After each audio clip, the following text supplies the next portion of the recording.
Hell yeah. Hey y'all, what's good with y'all out there?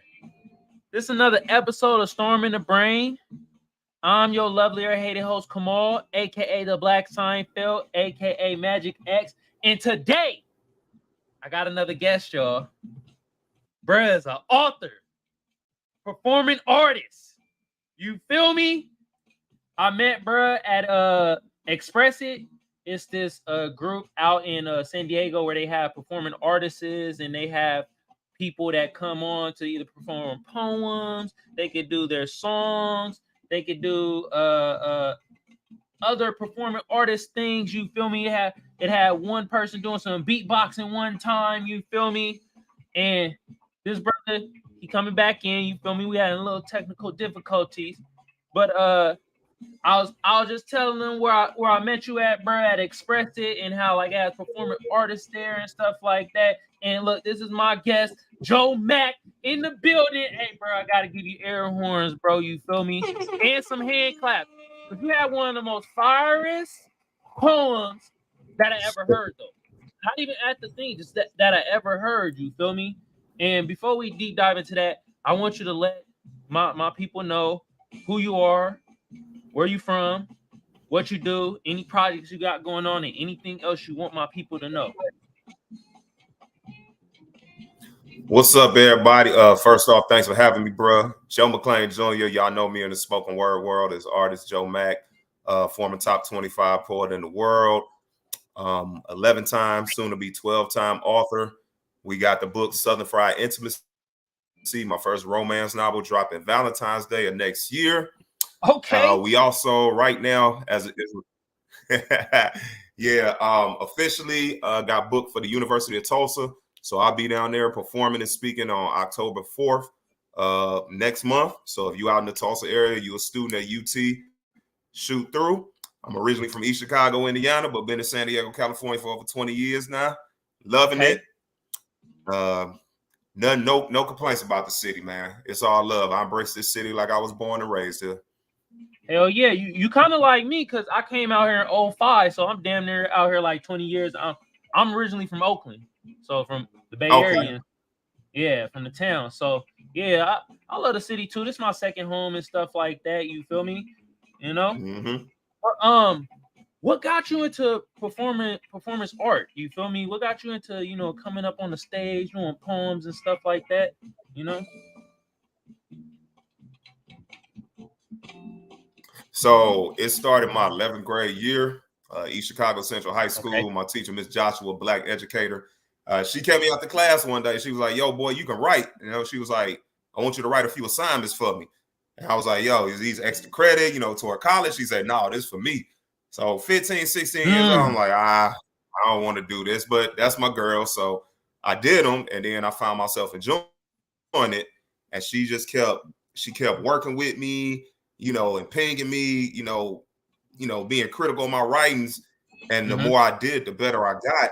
And then came my senior year, 2001-02, we started delving into poetry. And we started writing poetry, performing it in class. I wasn't what I am now back then, but she told me one thing that like set it off. She said, "Hey, I need you to, you got newspaper class, third hour, so I need you to put your poems in the paper. I run track, play ball, football. I ain't trying to get roasted by my boys, but she told me that day, she said, look, girls like words. You put your poetry in the paper, you're going to get some numbers, some calls." I was like, well, shit, 2 + 2 is 4. So I did that, man. And all these years later, I realized, man, that was her way of getting me to keep working on my craft. And now 20 years later, been ranked in the world and won numerous slams, competed regionally, nationally, locally, all that. So it's all thanks to Miss Joshua, man. Man, look, we about to give hand claps to Miss Joshua. You feel me? God damn. The Hornet Show talent, bro. You feel me? Hell yeah, that's what I'm talking about, bro. You feel me? And all right, did that also lead into you like becoming an author? Because I know kind of, writing poems and writing books and stuff like that, it do kind of go side to side. So I don't know if that was also the, beginning of you being an author or if it was something else. So with that too, it did, except back then I was just writing little short stories. My first book I ever wrote, The Writer's Block, I was in the Navy at the time on station in Guam. It's a little baby island in the middle of nowhere. And man, I was bored one time. It was April 2013. That's National Poetry Month. So instead of writing 30 poems in 30 days, I said, well, let me write a short story. And so I wrote The Writer's Block. You know, I came back to Dago back in 2014. And I met this independent publishing cat who was now my business partner, Kamal Mayo. He said, yo, let's publish this. You know, I think you got something here. And so we published it. I sold 33 copies. You know, I was like, oh, I'm good. You know, this is going to be my only book. So, you know, 33, I can say I got a book on Amazon.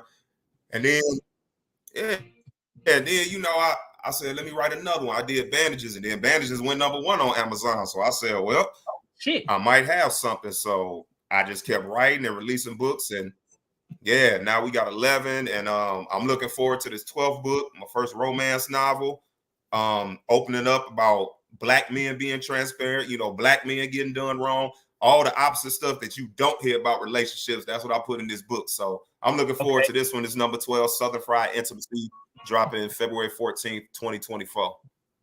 Hey, and look, man, we're gonna have the link to that book description. Y'all better go copy. I'm a copy, you feel me? I love reading books, you feel me? And it's incredible that I met somebody that's actually an author. I didn't even know you was an author. So that's a plus, bro. You feel me? And it's not really a lot of us Black men being authors out there. You feel me? So that is incredible. So like, give some advice to somebody that look like us that wants to be an author. Like, what kind of hurdles that you had to overcome to, you know, get your book either published or even finding a publisher and things in that nature? So the first thing I would tell people, I always tell them this, is learn to write from your heart. I think too many times when we try to start projects, we like to think of the end result before we even focus on the beginning stages. It's like it's like me when I was going to Panama for my birthday, you know, I'm thinking Panama, you know, but I ain't even completely thinking, yo, I got to get out of San Diego first. So I think people need to start at the beginning, go like, yo, just write from your heart, you know, don't think about plots and all this, just write and, you know, let it develop organically. And so that's the first thing. And when it comes to publishing, with 2 routes, if you go self-publishing, just be prepared to front all the costs. You have to pay for your editing, your formatting, your cover, unless you do it all yourself through programs, which is fine and dandy. It's going to be a lot more work for you, but in the end, your product, you'll see all the profits. If you go through a publisher, you know, like we got Upright Publications, which I've been a part of now as an author since 2014, but as the actual management since 2017. You go through a publisher, you know, they're gonna pay for certain things, but when you sell a book, you ain't gonna see no profit until they offset all the costs, you know, till they make their money back. So I would tell people, you know, just think about how you really want to do things. Because shout out to my business partner, Kawan Mayo. When he first signed me as an author, he was doing everything. But what I love about Kawan started teaching me how to do my own stuff. So now, as being a part of the company, when I send them the book, I got my covers, I got my editing, my formatting, all that done. You know, only thing we got to worry about is distribution. And that's it. Yeah. So it's all on what somebody wants. Okay, man. Hey, air horse for Quan too, man. It look like he's doing a wonderful job, bro. You feel me? God damn. Hell yeah. All right, so now let's get into that poem, bro. When I was at Express It, I probably was. People was hyped, but I was hella hyped because I was like, "Oh shit, bro!" Speaking to me, you name, I think maybe 2 movies on there that I haven't seen. The rest of them, Juice, you feel me? Into Deep. I was like, "Oh shit, god damn!" You're naming hella Black classics, bro. You named Poetic Justice. I think you named that in the poem itself. Bruh, I kind of have a feeling what inspired that, but I want you to tell the people what inspired that poem. You feel me?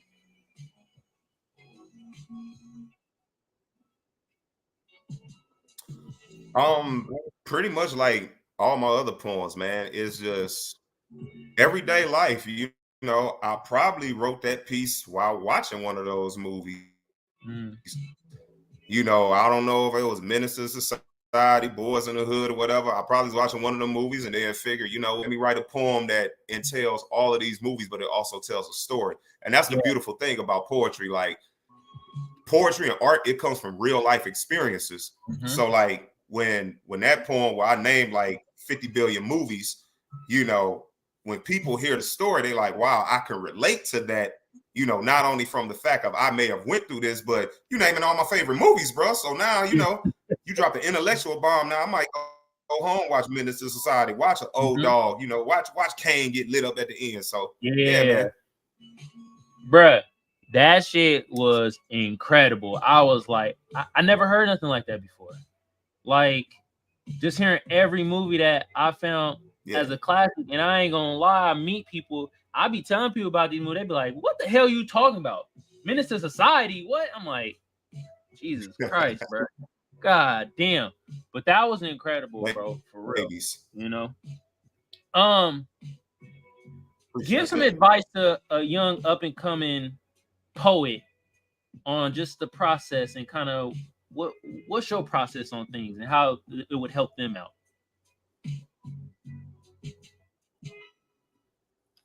Well, I would tell them you got to figure out what level of poetry you want to do. Do you want to be the coffee shop poet where you just, hey, I'm just writing to express myself, I go in here, read some things and call it a day? Or do you want to be a spoken word god? Do you want to put yourself in the likes of a Joe Mack or a Rudy Francisco, a Black Chakra, Roscoe Burnham, Breeze, and people like that who've won national titles, who competed nationally, won world slams? You have to decide what level of poetry you want, because what I see, a lot of cats, they'll come to a slam with an open mic mindset. And you know, in San Diego, like you go to San Diego Slam, you'll enter a slam reading, they won't give you too much flack. But if you go to like a hardcore city like a Baltimore, New Orleans, you coming in a slam, you pull out your phone, they're gonna look at you like, bro, like this ain't open mic night, this ain't the Apollo, this ain't the coffee shop down the street. Like, we take this serious. Like, those teams have national spoken word championship teams. So you gotta figure out what level you want to be on. And once you figure out what level you want to be on, then you go from there. Hey, there's nothing wrong with the coffee shop. I'm gonna just read this poet. You might be the next Amanda Gorman. Amanda Gorman read hers. She's a multi-millionaire. Rudy Francisco, Michael Jordan out of San Diego, beast with. And you know, the Bay Area, you know, y'all got a lot. Y'all got Brianna Blue. Y'all have had Ice Life. You've had Sean Williams. You know, y'all have had a lot. So, man, you know, just decide what level you want. And once you figure out, okay, this is the level that I want to perform at, then work on that. Hell yeah, bro. That's some great ass advice. And bro. Be open, and also be open to criticism too from those who came before you. Yeah. That's great advice. I feel that's great advice in anything that you do. You know what I mean? Sometimes, you know, we kind of have trouble taking criticism there, you feel me? But that's the way of the game, you feel me? And that's how you get better. And you actually answered one of my questions I was going to ask you. I was going to ask you, like, how's the atmosphere in San Diego doing poetry and poetry slams compared to other places? You kind of answered that. It's like, you know, San Diego, you know, it kind of relates to the comedy scene out here too. Like, you know, I fall victim to it sometimes. I'll be like, and even though I want to be like, bro, what the fuck? You feel me? And then they'd be like, yeah, shit. You go maybe LA or in the Bay, you do some shit. They gonna be like, bruh, come on now. Come on. So I get it. Bro. Exactly. I get it. All right. So another question I have. Being you said you were 11-time champion at a poetry slam, right? 11-time author. Okay, my bad. But you've been. I'm 11-time author, but I'm a multiple time. Yeah, I'm a multiple time slam champion. Okay, when it comes to these poetry slams, when you go into different cities and stuff like that, how is that atmosphere, bro? Like, let somebody that's never been to like a poetry slam where it's like nationals kind of and stuff like that, let the people know that feeling, how it is being a poet, and not only that, how the crowd is and stuff like that.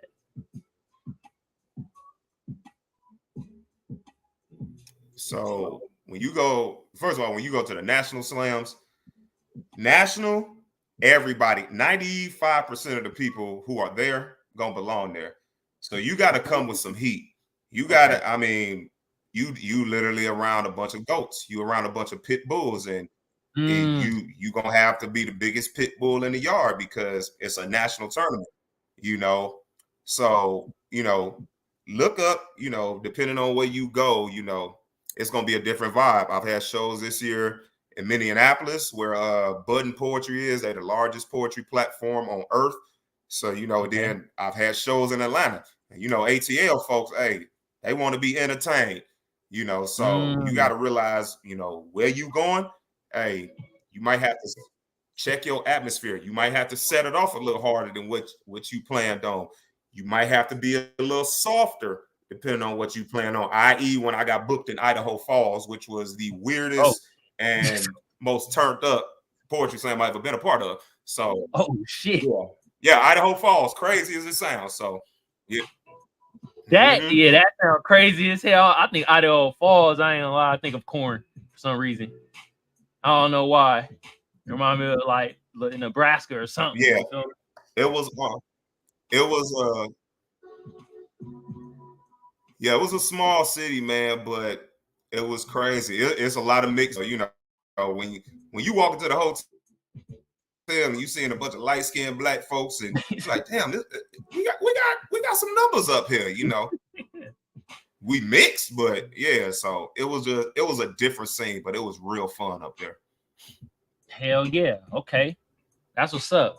All right, now this is a little off topic from like the author and poetry, but you say you from Chicago. You say you into sports and football. Are you a Bears fan?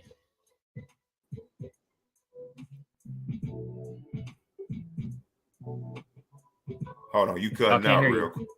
I didn't hear your answer. All right, say that one more time. I know you from the Chi and shit like that. Are you a Bears fan?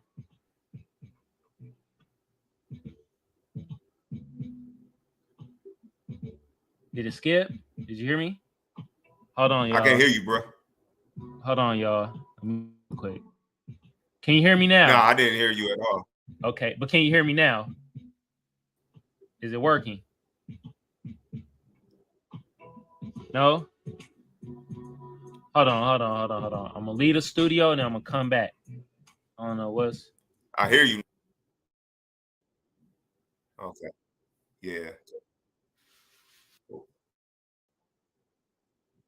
Okay. All right, can you hear me now? Yo. Can you hear me now? Are we good? Yeah, we good. Okay. Yeah. All right, so what I said was basically this is going off topic from the poetry and the author stuff, you feel me? I love my people that come from the Chi, you feel me? And you say you in the sports, you're a football fan, so are you a Bears fan?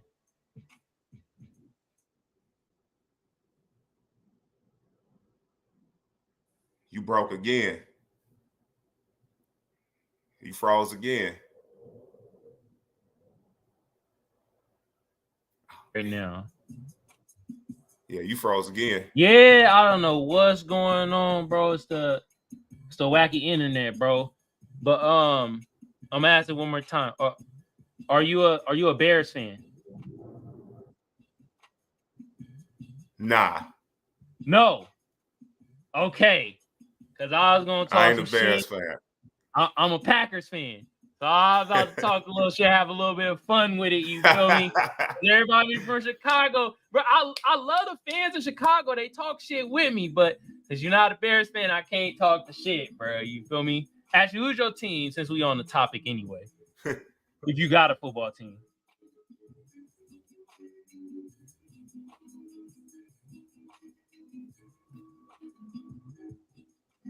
Yeah, I ain't a Bears fan at all, man. I'm a diehard Cubs though. Cubs and Blackhawks.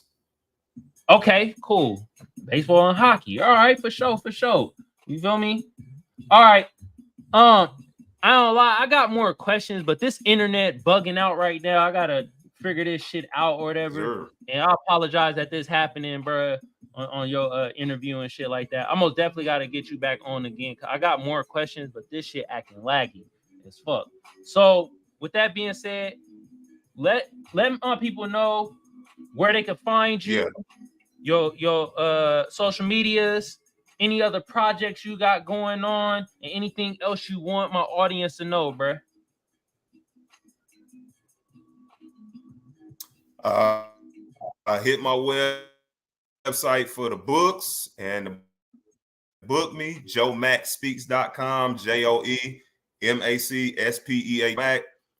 You can hit me on the Facebook if you know me personally, Joe McClain Jr.